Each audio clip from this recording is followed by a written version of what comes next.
बिस्मिल्लाहिर्रहमानिर्रहीम। अस्सलाम वालेकुम। मोहम्मद सईद आपकी खिदमत में हाज़िर है। आप देख रहे हैं यूट्यूब चैनल। आज हमारे किचन में बन रही है मिक्स दाल, मूंग और मसूर की मिक्स दाल। उसके लिए देखिए, सबसे पहले हमने हांडी चढ़ा दी है चूल्हे पे और उसके अंदर 2 खाने के बड़े चम्मच खाना पकाने वाले घी के डाल दिए हैं। आप इसको कुकिंग ऑयल में भी बना सकते हैं, मक्खन में, देसी घी में भी। मैं डालडा घी में बना रहा हूँ। घी थोड़ा सा गर्म हुआ है तो उसके अंदर मैंने 3 दरमियाने साइज़ के मेरे पास प्याज थे। अगर आपके पास बड़े हों तो आप 2 भी चॉप करके डाल सकते हैं। अब हमने इनको प्याज़ों को सुनहरा ब्राउन होने तक भूनना है। देखिए, प्याज हमारे ब्राउन हो चुके हैं। हल्का सा हमने पानी लगाया है ताकि मज़ीद ना जल जाएं। और साथ ही अदरक, लहसुन और हरी मिर्च का पेस्ट जो है वो हमने ऐड कर दिया है। और थोड़ी देर के लिए हमने इसको भी भून लेना है, 1 से 1.5 मिनट।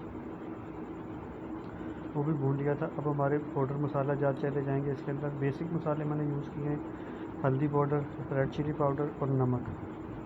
सिर्फ 3 मसाले भी ऐड किए हैं। और साथ ही हमने एक टमाटर डाल दिया था। ये 2 मैंने रेड चिली जो है इन्हें बारीक चॉप करके अलहदा से डाला है। अब हमने मसाले की एक स्मूथ सी ग्रेवी तैयार करनी है। इसको अच्छी तरह से भून लेना है।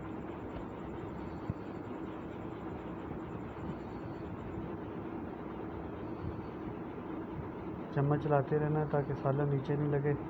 आप दोस्त हमारी वीडियो देखते हैं, आपको पसंद आती है, इन्हें लाइक कर दिया करें, शेयर कर दिया करें अपने फ्रेंड्स एंड फैमिली मेम्बर के साथ। लाइक आपकी तरफ से हमारी हौसला अफजाई होती है। अभी हमने मज़ीद इसके अंदर 2 मसाले और ऐड किए हैं, धनिया पाउडर और ज़ीरा। ज़ीरा मैंने साबुत डाला है और धनिया पिसा हुआ। आप दोनों चीज़ें पिसी हुई भी डाल सकते हैं। और धनिया अगर आप दरदरा कुटा हुआ डालना चाहें तो वो भी डाला जा सकता है। चम्मच चलाते हुए हमने मसाले को भूनते जाना है। दानेदार से एक थिक ग्रेवी तैयार कर लेनी है हमने। अब जितनी आपकी दाल हो उस हिसाब से आपने इसके अंदर पानी ऐड कर देना है। मैंने देखा अपनी दाल के हिसाब से इसके अंदर पानी ऐड कर दिया है। अब पानी में जोश आने का हम इंतज़ार करेंगे।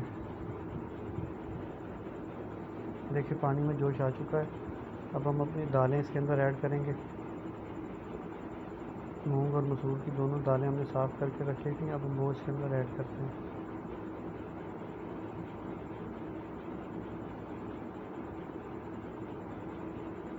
अच्छी तरह से सारी दालें ऐड कर दी, इन्हें मिक्स कर देंगे और कवर करके हमने इन्हें पकने के लिए रख देना है।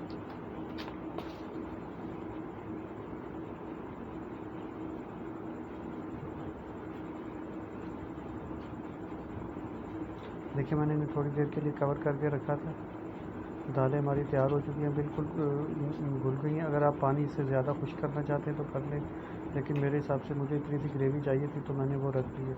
मैं आपको इसको डिश आउट करके दिखाता हूँ। ये देखिए, ये मेरी डिश की फ़ाइनल लुक। उम्मीद है आपको पसंद आई होगी। तो मिलते हैं किसी नेक्स्ट वीडियो में। तब तक के लिए मोहम्मद सईद को इजाज़त दीजिएगा। अल्लाह हाफिज़।